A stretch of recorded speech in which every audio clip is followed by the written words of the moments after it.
Americans are terrible at saving. Check this out. The average household expenses in the US are $5,111. In a year, that comes up to $61,332. That doesn't seem too bad on the surface, but what if I told you that the average American income in a year is only $54,132? That would mean that on an average basis, an American household is incurring a negative cash flow of $7,200. Now keep in mind that these are all rough numbers, but the results are shocking. So let's change that. 1. The big picture. Before you think about how you can make more money, I want you to consider very carefully how you can spend less. Let's say you're feeling bold and you have a savings goal in 2023 for $8,000. Well, don't get discouraged by the big number. Think 2222. Take a deep look into your expenses. The average American spends $198 a month on takeout. That's a lot of Chinese. A study found that 42% of consumers forget they're even paying for a subscription membership, things like Amazon Prime and even Netflix. So, can you squeeze your budget just a little bit and squeeze out $22.22 per week? If you can, then you're in luck, because that would mean that you would accumulate $8,000 in savings by the end of the year. What people don't realize is that their vices can cost them hundreds of dollars a week. And I'm not talking about your LA Fitness membership or your Kindle subscription. These things are great for developing our physical and mental health. I mean the more mundane things. Things like maybe your unlimited phone data plan, even though there's Wi-Fi everywhere. There's this interesting concept in psychology called present bias. It's essentially when people tend to put more immediate satisfaction versus future goals. This is why you may naturally feel like splurging on that new video game or a new pair of shoes, even if it hurts your savings goals for that month. If this is you, then have no fear, because I know how to hack your brain. Instead of thinking you're only saving $22.22, I want you to think of it as if you're saving $8,000 a year. Slightly adjusting your mindset like this can help you fight off this sort of YOLO mindset. And look, I get it. Everyone falls into their impulses from time to time, but the best time to start is today. 2. Mastering your mind. Mae West puts it beautifully. I generally avoid temptation unless I can't resist it. Personally, I have a super addictive personality. It used to be video games, things like Call of Duty, FIFA, you name it. Recently, I've been addicted to the gym, which is definitely a good addiction to have as opposed to, I don't know, other things. If you're in the same boat as me, then I'm sure you've thought about why some people tend to have more addictive personalities than others. Now, this can be caused by many different factors, but generally speaking, it's your body's response to dopamine. Dopamine is essentially just a feel-good hormone, which is excreted in your brain once you give in to your temptations. But a very interesting phenomenon is that this surge of dopamine that you get isn't when you actually get what you wanted, but instead it's in anticipation of getting that thing. As a matter of fact, within just a few days of purchasing that thing, you tend to return to your standard level of happiness. Studies happen to show the exact opposite. Now, the scary thing is that companies know this. They use it as a way to manipulate your evolution and biology by implementing different sales tactics like for sale signs or buy one get one free. They make it seem like you're actually saving money. But you know what's super cheap and very affordable? Dropping a like on this video and watching that super satisfying animation. But here's how I fight my impulses. It's called the 7-day rule. If there's something that I really want, I'll wait 7 days to buy it. And if after 7 days I still want it, then no worries, I'll go ahead and I'll buy it. But what I found 99.619% of the time was that after those 7 days, I realized I never even wanted it. 3. Value versus time. Do you know what the most important asset to man is? Go ahead, think about it. Pause this video and put it in the comment section. If you guessed diamonds, water, or those irresistible sweet chili heat Doritos, then you'd be wrong.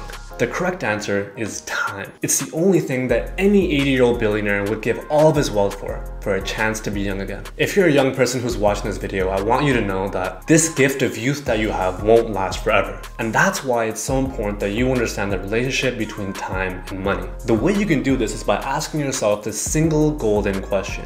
How much time is something really worth?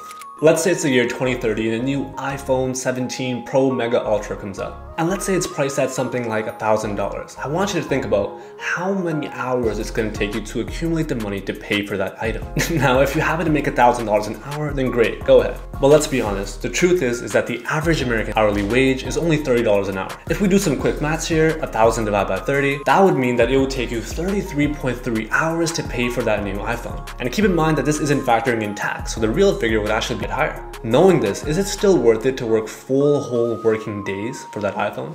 That's up to you to decide. 4. The time value of money.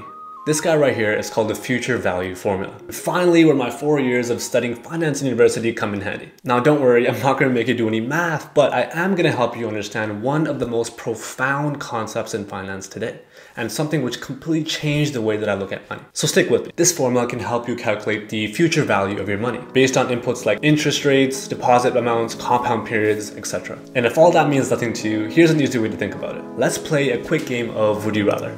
I'll go first. Would you rather have me give you $100 today or $100 a year from now?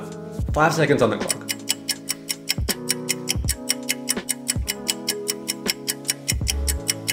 $100 today, right?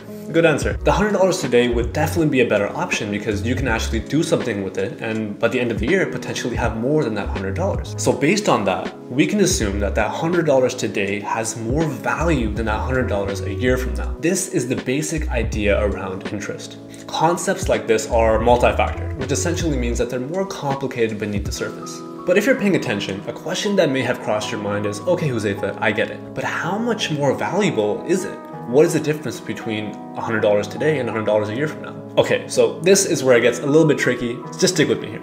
I promise it'll make sense at the end. If I asked you if you wanted $100 today or $105 in the future, then maybe you'd think about it. But this is where future value comes in. If you were to invest $100 today in an investment account that generates 10% annually, then you should take the $100 today because by the end of the year, you would have $110. If you can't beat the 5% return, it's better to take the $105 in a year because it'll be higher than the present value of $100. I know that all might have been super confusing, so if you missed that, go back to this timestamp right here. All that being said, I urge all of you at home to think of your finances in terms of present value. So next time you're faced with the option to spend $1,000 on that new iPhone 17 Pro Mega Ultra, think about how much more that $1,000 could be worth if you were to just invest it into an S&P with a 10% annual return. And in this case, if you were to hold off on that iPhone and just invested it instead, in 10 years, you would have approximately $2,600 to your name.